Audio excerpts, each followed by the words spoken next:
Hello student, welcome to this YouTube channel.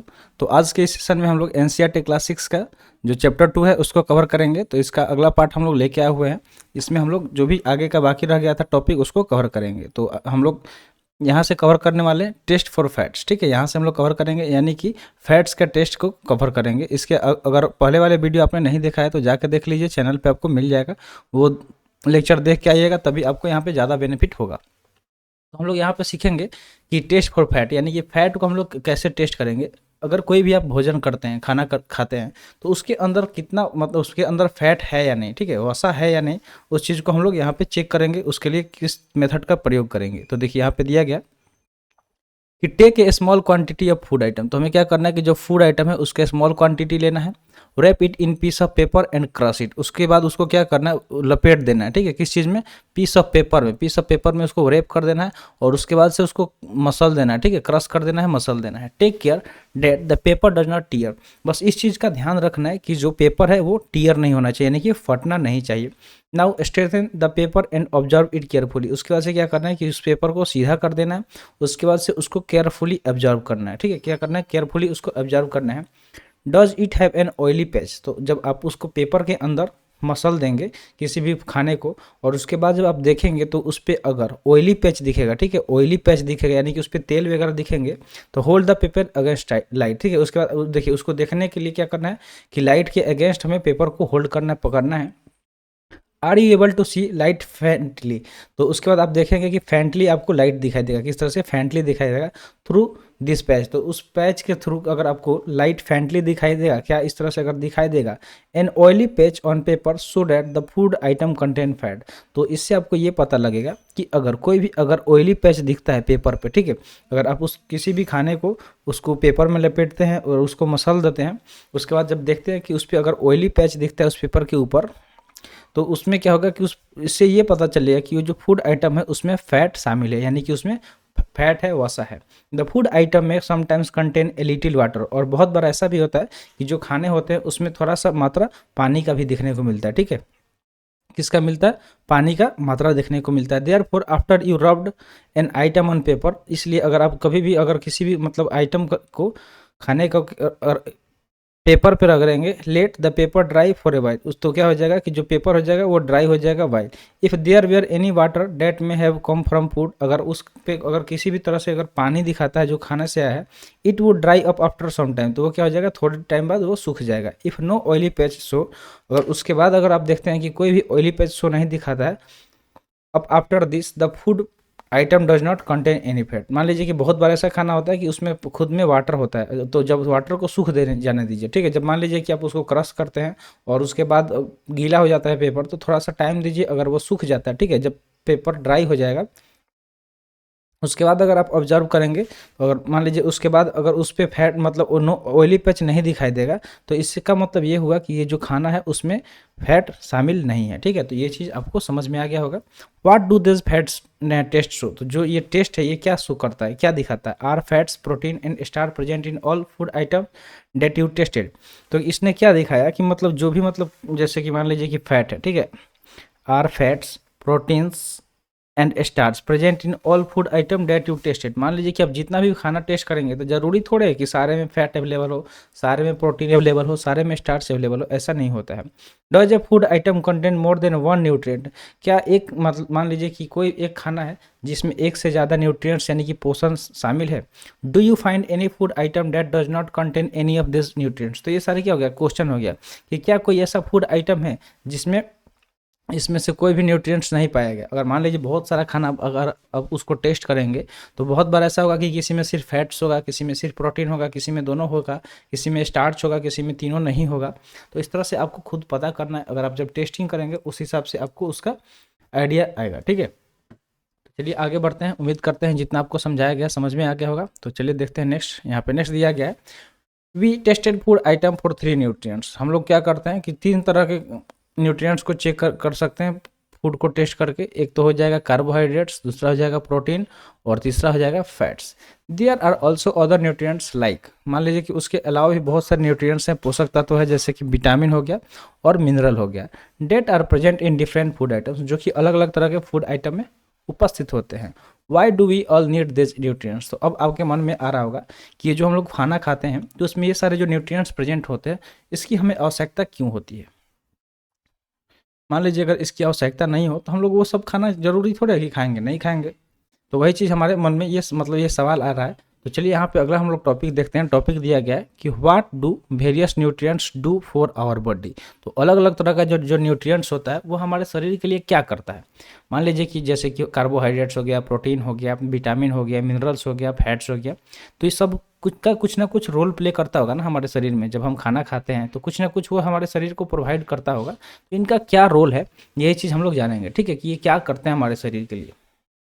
तो यहाँ पे दिया गया है कि carbohydrates mainly provide energy to our body. अगर हम बात करें कार्बोहाइड्रेट्स के बारे में तो कार्बोहाइड्रेट्स हमें क्या करता है, एनर्जी प्रोवाइड करता है, ठीक है, provide energy to our body.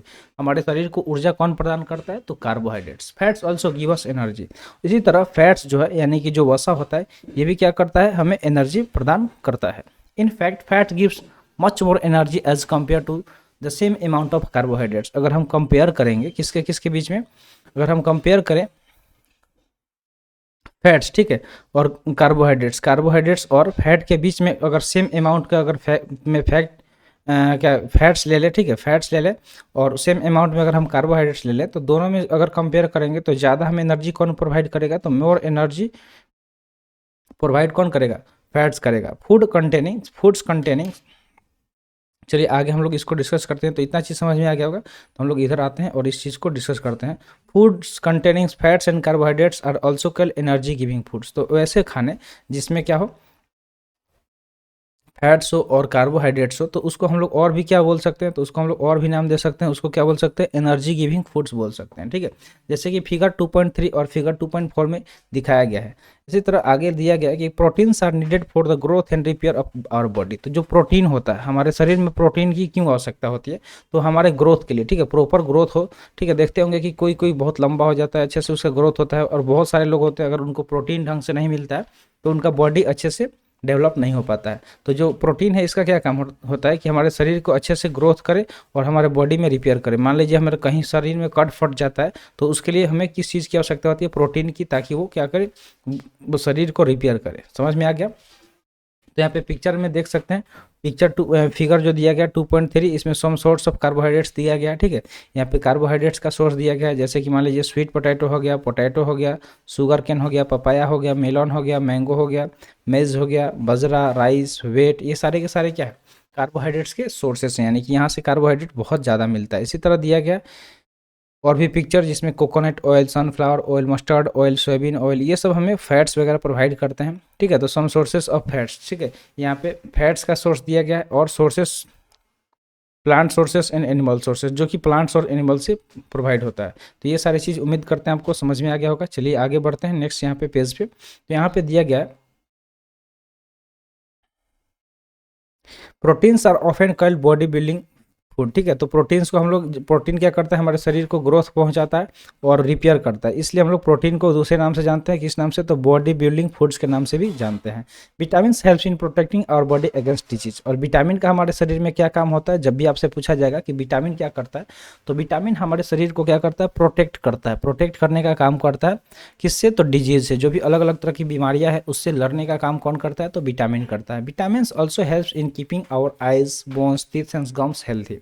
तो विटामिन का और भी काम है, जो कि क्या करता है, हमारे मान लीजिए कि आँख हो गया, ठीक है, बोन्स यानी कि हड्डियाँ हो गई, टीथ यानी कि दांत हो गया, जो गम्स हो गया, इन सबको हेल्दी रखने का काम भी कौन करता है, तो विटामिन्स करते हैं, ठीक है।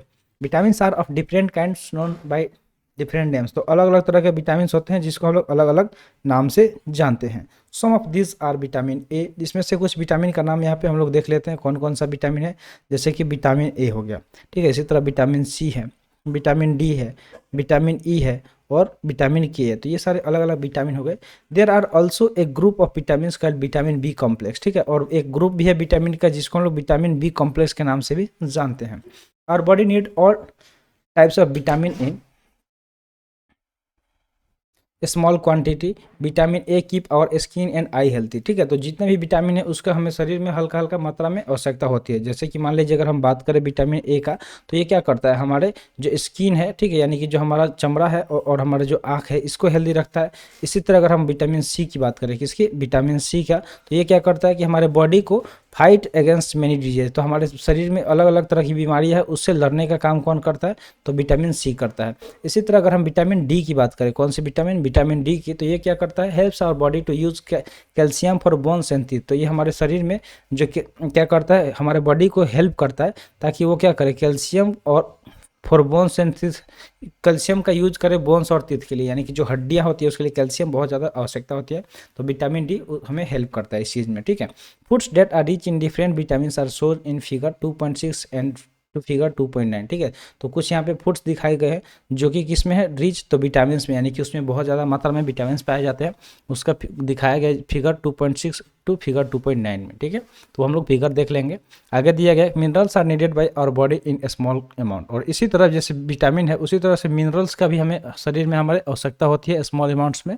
ईच वन इज इसेंशियल, जो कि हमारे शरीर के लिए क्या, ईच वन यानी कि प्रत्येक चीज़ हमारे शरीर के लिए क्या, इसेंशियल है, यानी कि आवश्यक है। ठीक है, जैसे यहाँ पे 2.6 में देख सकते हैं सम सोर्स ऑफ विटामिन। ठीक है, some source of vitamin A, vitamin A का सोर्स दिया गया है। अगर विटामिन ए की आवश्यकता है आपको तो पपाया खाइए। ठीक है, जो पका पपीता होता है उसमें सारे विटामिन पाए जाते हैं।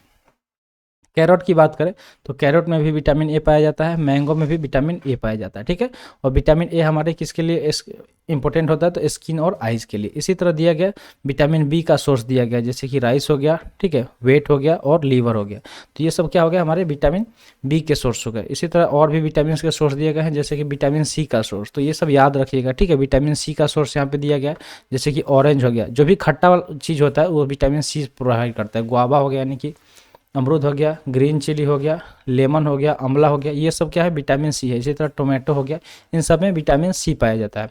इसी तरह से source of vitamin D, vitamin D कहाँ कहाँ पे पाया जाता है, तो जो मछली हम लोग खाते हैं उसमें, अंडे में होता है और लीवर में होता है। ठीक है, इन सब में विटामिन डी मिलता है। तो उम्मीद करते हैं ये सारी चीज़ आपको समझ में आ गया होगा। तो चलिए आगे बढ़ते हैं। यहाँ पे हम लोग इसमें बात करेंगे कि our body also prepare vitamin D in presence of sunlight. तो विटामिन डी के बारे में ये भी चीज़ आपको पता होना चाहिए कि जो हमारा शरीर है, ठीक है, जो हमारा बॉडी है, ये खुद से प्रिपेयर करता है विटामिन डी। लेकिन कैसे, तो ये करता है in the presence of sunlight, यानी कि अगर आप थोड़ा सा धूप में बैठिएगा, ये नहीं कि एकदम चिलचिलाते धूप में, सुबह का जो धूप होता है जो थोड़ा सा मध्यम से होता है उसमें जाके थोड़ा सा आपको बैठना चाहिए धूप में। इससे क्या होता है कि एक तो आपको आँख का प्रॉब्लम नहीं होगा। मायोपिया जो आजकल देखने को मिल रहा है, बहुत ज़्यादा रेट हो गया है, लोगों का आँख खराब हो रहा है, क्योंकि ज़्यादातर वो घर में ही टाइम बिताते हैं। थोड़ा सा धूप में बैठिएगा तो आपको लाइट अंदर आँख में जाएगा, इससे क्या होगा कि डोपामाइन ज़्यादा डेवलप होगा आपके आँख में, और इससे आपका आँख भी सुरक्षित रहेगा और हमारे शरीर में विटामिन डी भी डेवलप होगा। तो ये चीज़ बताया गया है कि विटामिन डी हमें सनलाइट से भी मिलता है। ठीक है, मिलता नहीं है, हमारे शरीर में क्या करता है, प्रिपेयर होता है। ये चीज़ आपको ध्यान रखना है। Nowadays, insufficient exposure to sunlight is causing vitamin D deficiency in many people। आज के डेट में लोगों को धूप पसंद नहीं है, ठीक है, और जिसकी वजह से विटामिन डी की कमी हो जाती है, और विटामिन डी की वजह से बहुत अगर कमी से लोगों को रोग से ग्रसित भी हो जाना पड़ता है। इस वजह से थोड़ा सा धूप में भी बैठा कीजिए। चलिए बात करते हैं यहाँ पे सम सोर्स ऑफ आयोडीन। तो आयोडीन के इधर दिया गया, लेकिन हम लोग अभी नीचे पढ़ेंगे, फिर बाद में आयोडीन के बारे में डिस्कस करेंगे। दिया गया for proper growth of body and to maintain good health some source of different minerals are shown in figure 2.10। ठीक है, तो हमारे शरीर के प्रॉपर ग्रोथ के लिए और मतलब और मेंटेन करने के लिए गुड हेल्थ, यानी कि अच्छा हेल्थ को मेंटेन करने के लिए कुछ और भी डिफरेंट मिनरल्स जो कि दिखाए गए हैं फिगर 2.10 में। Most food items usually have more than one nutrients. बहुत सारे ऐसे खाने हैं जिसमें एक से ज़्यादा न्यूट्रिएंट्स पाए जाते हैं। You may have notice this, इसको आपने नोटिस किया होगा while recording your observation in table 2.2। जब आप टेबल 2.2 का रिकॉर्ड मतलब कर रहे थे तो उसमें आपने रिकॉर्ड किया होगा, ऑब्जर्व किया होगा जब आप टेबल 2.2 क्रिएट कर रहे होंगे। However in a given raw material one particular nutrients may be present in much larger quantity than in others. ठीक है, तो यहाँ पे यह दिया गया कि कुछ ऐसे रॉ मटेरियल होते हैं जिसमें एक पार्टिकुलर न्यूट्रिएंट्स तो प्रेजेंट होता ही है और बहुत सारे मतलब लार्जर क्वांटिटी में अदर से। फॉर एग्जांपल अगर हम राइस की बात करें, एग्जांपल के तौर पे हम क्या बात करें, राइस यानी कि चावल पे, तो चावल जो है उसके पास ज़्यादा कार्बोहाइड्रेट होता है। ठीक है, चावल में ज़्यादा कार्बोहाइड्रेट होता है अदर देन अदर न्यूट्रिएंट्स। तो अगर हम और भी न्यूट्रिएंट्स की बात करें तो ज़्यादातर मात्रा में क्या पाया जाएगा चावल में, तो कार्बोहाइड्रेट पाया जाता है।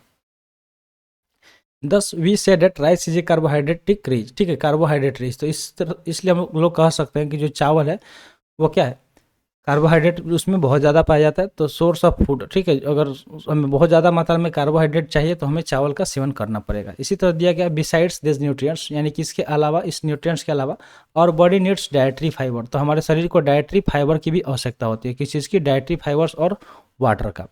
Dietary fibres are also known as roughage, ठीक है, डाइटरी फाइबर्स को लोग दूसरे नाम से जानते हैं जो कि है रफेज। तो याद रखिएगा कि जब भी आपसे पूछा जाएगा कि डाइटरी फाइबर्स को और किस नाम से जाना जाता है, तो आपको याद रखना है कि रफेज के नाम से जाना जाता है। Roughage is mainly provided by plants products in our food. तो जो रफेज होता है वो हमें कहाँ से मिलता है? तो रफेज की बात करें तो रफेज हमें ज़्यादातर किससे मिलता है? तो प्लांट प्रोडक्ट्स से, ठीक है, हमारे फूड में जो भी प्लांट प्रोडक्ट्स होते हैं उससे हमें रफेज ज़्यादा मिलता है। Whole grains and pulses, potatoes, fresh fruits and vegetables are main sources of roughage. अगर हम बात करें मेन सोर्सेज के बारे में, किसके? रफेज के मेन सोर्सेज के बारे में, तो ये हमें कहाँ कहाँ से मिलेगा? तो इसकी अगर हम बात करें तो ये हमें मिल सकता है होल ग्रेन से, और पल्सेस हो गया, पोटैटोज हो गया, फ्रेश फ्रूट्स हो गया और वेजिटेबल्स हो गया। तो इन सब से हमें रफेज प्राप्त होता है। Roughage does not provide any nutrients to our body. और जो रफेज होता है ये हमारे शरीर को किसी भी प्रकार का न्यूट्रिएंट्स प्रोवाइड नहीं करता है, but is an essential component of our food and add to its bulk, ठीक है। तो ये क्या करता है कि हमारे लिए बहुत ज़्यादा आवश्यकता होता है, ठीक है। This helps our body to get rid of undigested food. और ये हमें इसलिए हेल्प करता है कि जो भी अनडाइजेस्टेड फूड हमारे पेट के अंदर रह जाता है, हमारे बॉडी के अंदर रह जाता है, तो उससे उसे बाहर निकालने का काम करता है। तो रफेज याद रखिएगा, इसमें किसी भी तरह का न्यूट्रिएंट्स नहीं पाया जाता है, लेकिन ये फिर भी हमारे लिए आवश्यकता होती है, क्योंकि ये क्या करता है कि जो भी मतलब अनडाइजेस्टेड फूड होता है उससे गेट रीड, यानी कि हम लोग पा सकते हैं, उससे छुटकारा पाते हैं, यानी कि उसको बाहर निकालने का काम करता है। यहाँ पे देख सकते हैं सम सोर्स ऑफ मिनरल्स दिखाया गया है। फिगर 2.10 में मिनरल्स का कुछ सोर्स दिखाया गया, जैसे कि मिल्क हो गया, एग हो गया, ठीक है। इसी तरह सोर्स ऑफ आयरन दिखाया गया है, जैसे कि पालक वगैरह अगर खाते हैं हरा सब्जियाँ तो उसमें आयरन ज़्यादा मात्रा में मिलता है। इसी तरह यहाँ पे देख सकते हैं फॉस्फोरस के का सोर्सेस दिखाया गया है, मिल्क हो गया, बनाना हो गया, ठीक है। और यहाँ पे कुछ आयोडीन का सोर्सेस दिखाया गया है। तो ये अलग अलग जो सोर्सेस दिखाए गए हैं इसको देखिएगा ध्यान से अपने बुक में, इससे बहुत चीज़ें आपको सीखने को मिलेगा, ठीक है। तो जितना समझाया गया है उम्मीद करते हैं आपको समझ में आ गया होगा, ठीक है। चलिए और भी चीज़ हम लोग डिस्कस करते हैं, तो आगे बढ़ते हैं, देख लेते हैं और इसमें क्या क्या क्या पढ़ना है थोड़ा सा एक बार देख लेते हैं, उसके बाद से फिर हम लोग आगे बढ़ेंगे, ठीक है। तो यहाँ पे अभी बहुत सारी चीज़ें हैं जो हमें अभी कवर करना है, तो एक लेक्चर में अभी नहीं होगा, 2-3 और लेक्चर इसको हम लोग देखेंगे। देखिए क्योंकि ये होगा कि अगर हम ज़्यादा लंबा लेक्चर बनाएंगे तो आप बोर हो जाइएगा, ठीक है। तो बोर होना ही होना है, हमें समझ समझ के पढ़ाई करना है, ठीक है। तो समझ समझ के पढ़ने के लिए क्या करना पड़ेगा, हमें छोटा छोटा लेक्चर देखना पड़ेगा, उतना ही देखना पड़ेगा जितना कि हमें समझ में आ जाए। तो यहाँ तक हम लोग देख लिए हैं, ठीक है। अब यहाँ से हम लोग नेक्स्ट क्लास में देखेंगे। तो आज के लिए इतना ही, ठीक है। आज का सेशन यहीं पे समाप्त हुआ। सेशन कैसा लगा कमेंट सेशन में ज़रूर बताइएगा। तो मिलते हैं फिर अगले वीडियो में। Thanks for watching. जय हिंद।